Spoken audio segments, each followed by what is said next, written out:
নিজেরাই মনে করতে থাকে আমরাই ক্ষমতার মালিক।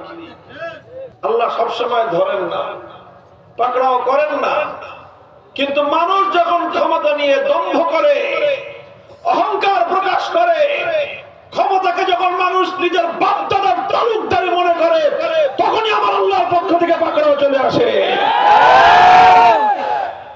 আর আল্লাহর পক্ষ থেকে যখন পাকড়াও আসে, রক্ষা করার দুনিয়াতে কোনো ক্ষমতা নাই।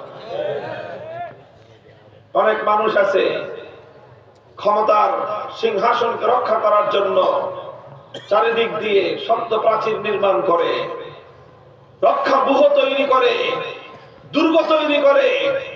কিন্তু আমার আল্লাহ পাক রব্বুল আলামিন সাফ জানায় রেখেছেন, তুমি তোমার ক্ষমতার মসনদ টিকায় রাখার জন্য যতই চেষ্টা করো না কেন, যখন আল্লাহ সিদ্ধান্ত ফাইনাল করে ফেলবেন, তোমার পক্ষে ক্ষমতায় থাকা কোনোভাবেই সম্ভব হবে না।